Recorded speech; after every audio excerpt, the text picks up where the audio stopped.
So hi, I'm Štěpán, and I'm an SRE. And I've spent the last few years thinking about how to measure reliability. And about a year ago, I wrote a short text about how mean time to resolution, mean time to blah, blah, doesn't always work in your favor. And it was very interesting because there's a lot of caveats to it. There's a lot of nuance. Sometimes it works quite well. It answers the questions you have. But then I look at how this was discussed on Twitter. And you only have so many letters to talk about stuff. And it was very much reduced to MTTR bad. That's it. But there is nuance. And so kind of giving the talk away, spoiler alert, a lot of what we do is actually about acknowledging and embracing this nuance. We are no longer banging rocks together. We are trying to get to a place where we understand the complexities of our systems for what they really are. And so what got you here won't get you there is going to be a theme throughout the talk. But first, site reliability engineer. What is reliability?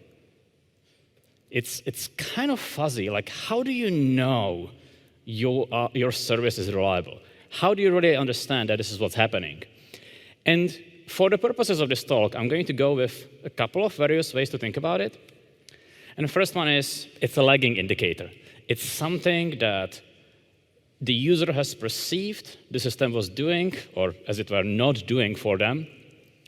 And it has already impacted the business. It's a done deal. It has happened. It's in the past. Users may have run away screaming because your stuff just doesn't work. And it's a user experience that we should know about. The user has experienced it. So as an example, for the last month, this crap was down basically all the time. I hate it. I hate using it. I can't ever rely on it. So that is a lagging indicator, something that has happened in the past. But you could also think of reliability as a leading indicator. I'm serving images of cats, and every image loads perfectly, pixel perfect, right on time. You don't wait at all, except it runs on a single server on the edge of a cliff in a hurricane. Now, intuitively, we might not say that this is a reliable system. As you can see, the server, the machine wobbling in the wind and just about to fall into the ocean. And so that's more of a systemic property of the system. What is it built like?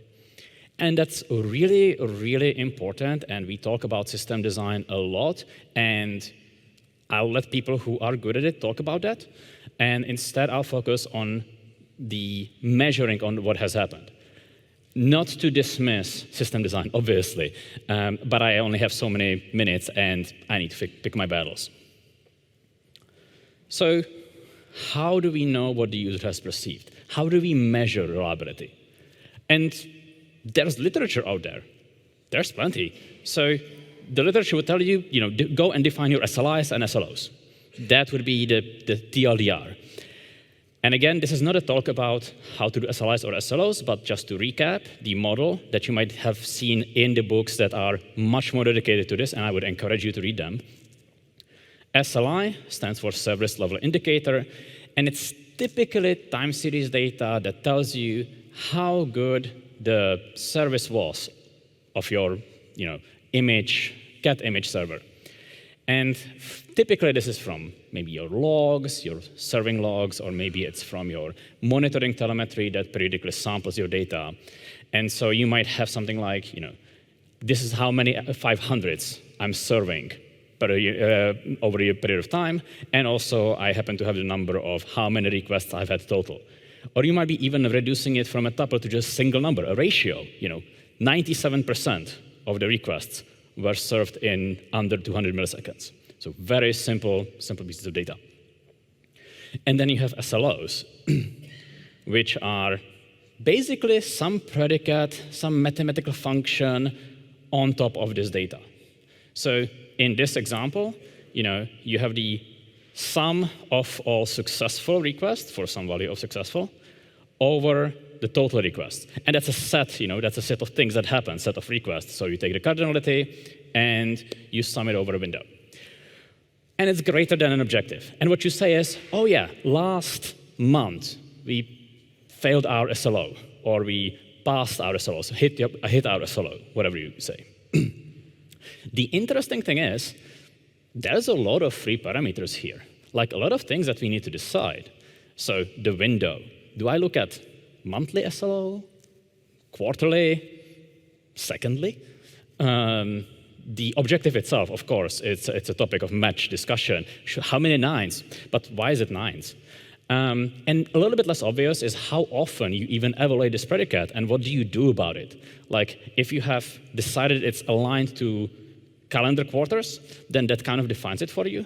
But if you go with the model known as rolling window sometimes, where you have like last 30 days, do you look at it every day, every week, every nanosecond, every request? What do you do with that information? Like, how do you turn that into something useful?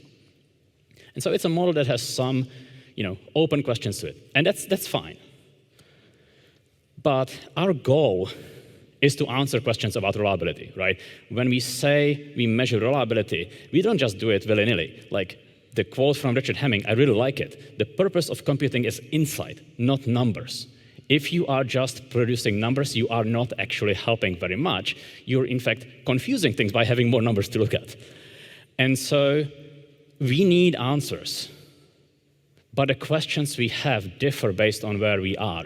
The question a CEO has defining the strategy for multiple years of their company is going to be wildly different than the questions an engineer is going to have while being actively paged by an incident and running around with their hair on fire. Very different situations, right? Very different time frames. So let's look at a few of those questions.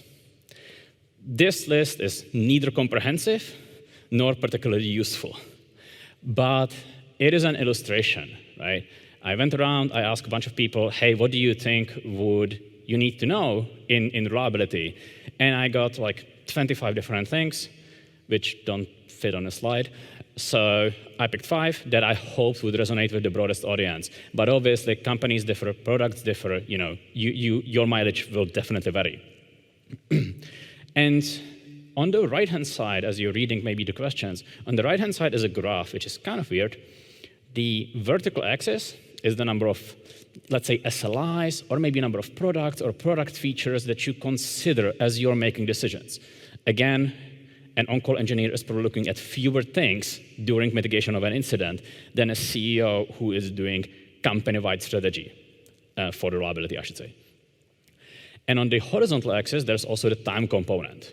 Again, yearly strategies, maybe you don't look like, just like last 2 hours, but if your incident started an hour ago, maybe last few hours is actually a pretty good indicator of what you're going to need to look at. And to illustrate some of the things that will be helpful throughout the talk, I'm going to look at 2 extreme examples, the on-call engineer and the CEO. So first, on-call engineer. I got paged. SLI is absolutely awful. Oh no, that's my page. I am going to go and fix this crap. Okay, I've done the hard thinking, I've done the hammering at the keyboard, and now I've got a mitigation. How do I know if it helped? I'm sure you have sometimes seen someone really mitigating with a lot of effort, but it didn't help at all. How do I know? Well, if it was me, I'd probably look at the, first I'll wait a while, but then I would look at whether the SLI has recovered, maybe to above the SLO, right? Or maybe even to a level that was before the incident. Frequently, we would run our systems above the SLO so that we are not like skirting at the knife edge. And what's interesting about this is that we're dismissing a lot of the SLO model. We are ignoring the window, and in one of those interpretations, also ignoring the objective. And this might not be what you do, right? This is what I would do. This is my intuition. My intuition can be wrong, and your intuition can be right, and your intuition might somehow match better to the SLO model. The key thing here is, in absence of any other clear guidance, I built a model in my head, ad hoc, in this situation, and you might have a different one. So, okay, worst thing that happens, maybe the incident goes a bit longer.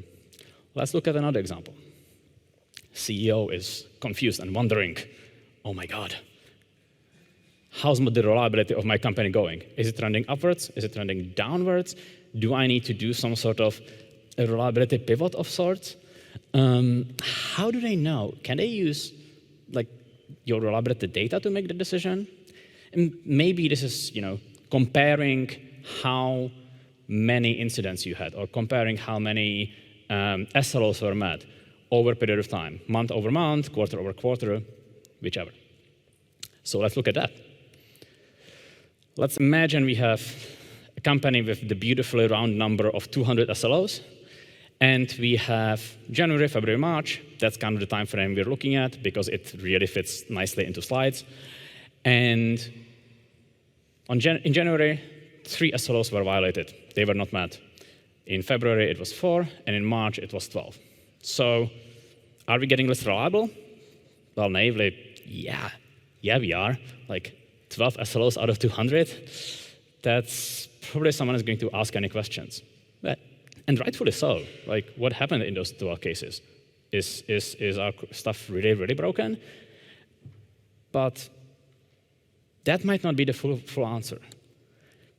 We can't necessarily, I should have added necessarily to this slide, we can't necessarily tell by interpreting this data this way. And it's an intuitive way to interpret this data, right? I see a number and it's trending to a way worse situation. It's human to assume that's what's happening. But, and there's a big exclamation mark there for a reason, if we use a model that is wrong, inaccurate, and untrue, then we can illustrate that even if your average reliability of the system, of the 200 SLOs, even if on average you continue to fail 1 SLO every 24 months, on average, so 1 over 24 likelihood, average, the 95% confidence interval is somewhere between 3 and 13 SLOs. Now, I need to emphasize, for everyone here who knows statistics better than me, which is probably everyone, this is a really bad model. The point of this model isn't to tell you, this is how you can model it. It's only an illustration. In practice, a lot of the assumptions are, of course, wrong. I'm not betting that SLOs are independent, identically distributed. I'm not so sure about that. And even if it were true in one environment, it might not translate well to another, right? But this is an illustration showing that there are additional risks to interpreting the data, and the intuitive, naive interpretation might not actually get you where you meant to go. And this can be okay in some cases, but it's okay if your action, as you interpret the data and go, hey, 12 SLOs violated in March, if the action is something like, you go and ask the teams, hey, what happened? That's a relatively cheap action. There's not a big downside to taking this action. If your action is some dramatic, big or costly event, complete repivot, we're not going to focus on features, we're going to focus on reliability, or we're going to shut down these 3 products because we can't figure out how to make them reliable, or what have you, something really dramatic, then you better be confident that you are right. And the naive interpretation might not be good enough for the question you were asking, right? So the cost of the decision and the cost of being wrong should be taken into account as you think about how you interpret the data available to you. And so these were all straw men, right? These were some examples I got from chatting with a random number of people and some illustrations. I've never been a CEO. I have been on call for random stuff, so that's a little bit more personal, but it's my personal, not your personal, right? These are all straw men.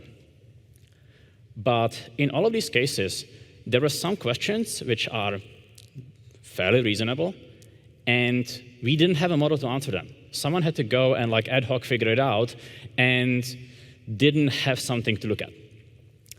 So that's what ends up happening in practice in a lot of our decision making. Whether you're in an incident or you're a line manager managing a team and trying to figure out, week by week, how are we trending?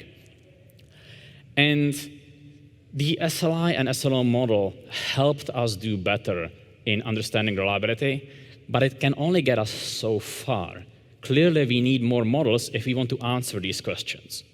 And so to understand a little bit more some of the other flaws in SLI and SLO model, let's look at those in order to think about structurally what might be the next steps. How can we see beyond where SLIs and SLOs took us? So some literature would tell you that your error budgets should be tied to the company's tolerance for risk. Basically, if I have a company that makes $1 million, the company goes and says, yeah, I'm willing to spend $10,000 a year on unfortunate events. Not every literature talks about it this way, but at the end of the day, SREs are not here to uphold a specific magic number. SREs are here to do a job, which is to keep our businesses reliable, right? So complete divorcing from the business might be ill-advised. So going with this example, let's imagine we have $10,000 worth of budget that we're willing to spend every year on oopsies. So, that's 99% SLO right there. Okay, so I'm done with error budget. Except no. How do you know after an incident how much of your business budget has been consumed? And so even if you're able to count all the requests that were dropped, and for the moment, let's imagine that's easy, how do you know how did this impact your business? And the answer is, it can be often very, very hard, right? So you can be easily off by order of magnitude, or 2 or 3, depends a lot on what kind of business. Maybe your impact is PR, which is going to be harder to quantify than if you have one request equals $1 kind of business. And you can fight this. You can ask 3 experts independently, hey, how much was this outage? And this might be a quick way to tell you how wide are the error margins in your error budgets. And then if you find out that your error budget consumption, the business error budget consumption, is plus minus order of magnitude in how people estimate it, what is the meaning of your 99% SLO if it's so distant from the business itself? So that is a risk with error budgets, that they hide our business impact. Additional thing to be aware of is that SLO model assumes linearity in time and space. Very Doctor Who. First problem to be aware of is aggregation upwards hides a lot of information. Now, on the right, I have a chart of things getting aggregated into something that doesn't really distinguish that users A, B, and C have wildly different experiences on whatever the chart actually shows. But this also translates to other situations. Like, imagine you have all the traffic, all the requests. Some of them are return an image of a cat, and some of them are pay $1,000. Some of that traffic is going to be less frequent, and yet kind of important. So what do we do about it? Well, a human goes and decides, OK, we're going to segment our space by API call. Separate the cat call from the pay $1,000 call. And that's all well and good, and it helps, but not everything can be segmented this way. As a couple of examples, imagine a SQL server that responds to queries you send it. Some of us run that kind of infrastructure, right?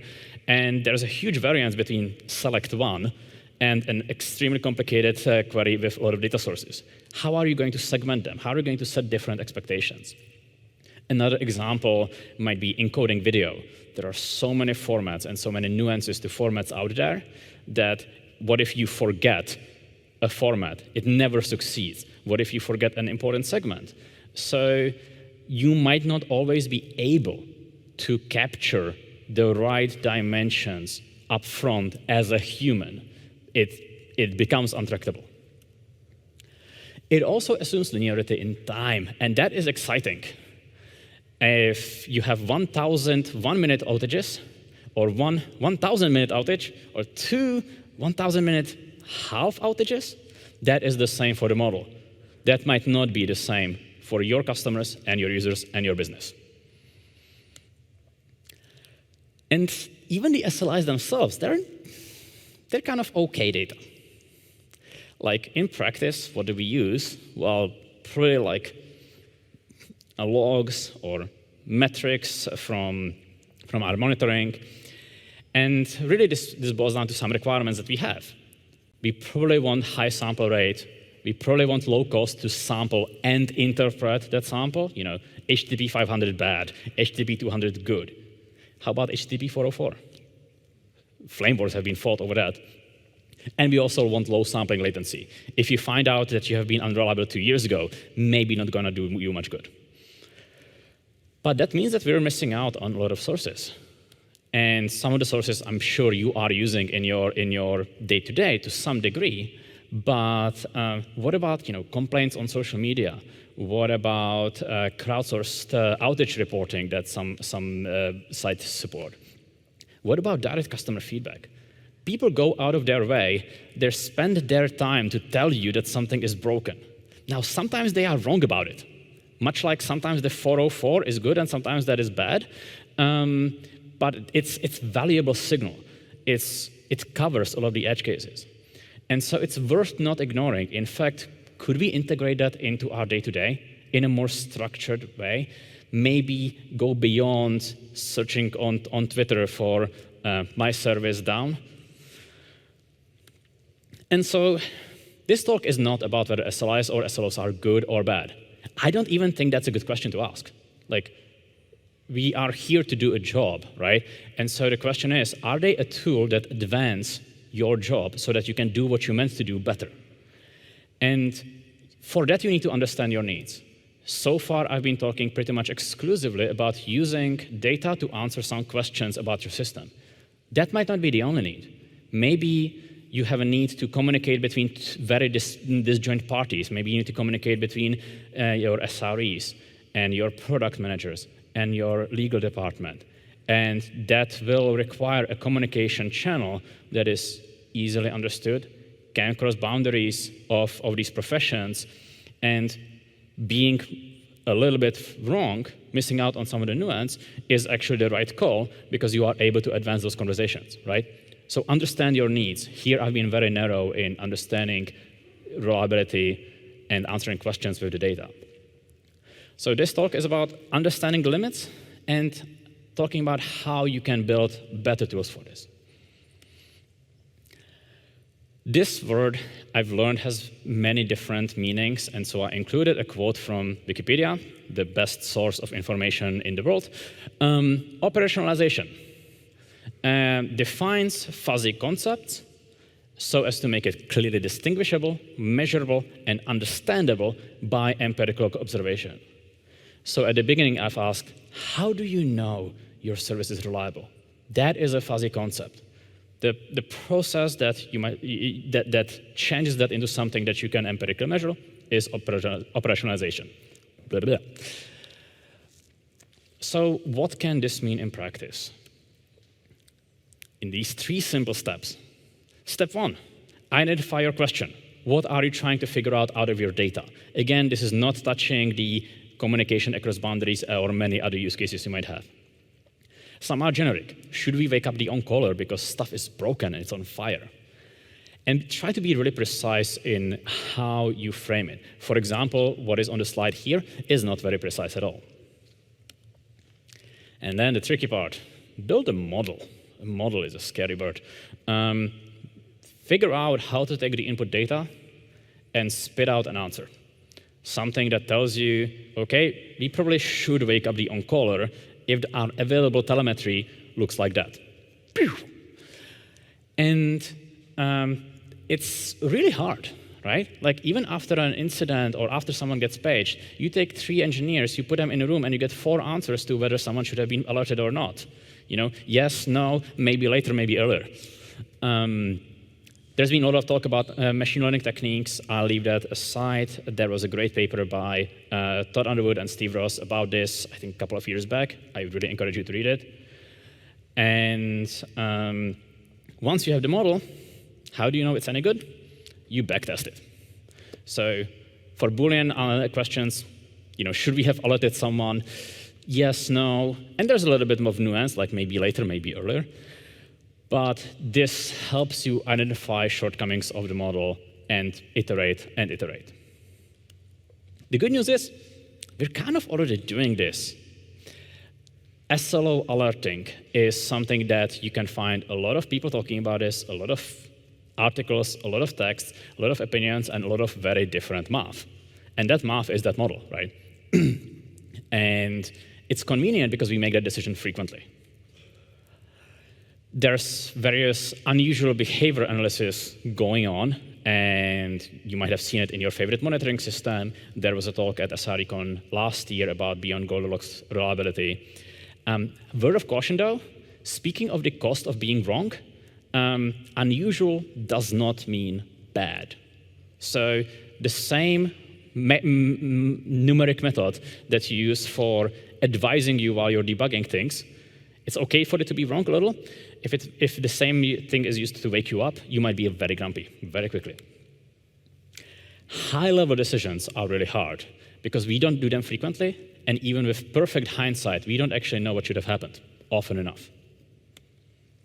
And so the SLI and SLO model is a helpful hammer. It helped us advance how we manage our systems, but not everything is a nail. And to move forward, you really need to understand what questions you need answered in your day-to-day, or year-to-year if you're CEO, and match the tools to that. Don't start with the tool and retrofit it to what you were hoping to achieve. That might not work well in your favor. Build models, backtest them, and maybe publish them. If you find something amazing, write about it. The SLO alerting discussion, I think, is very interesting because there are so many articles out there saying how this or that company or group has been successful or less successful in alerting.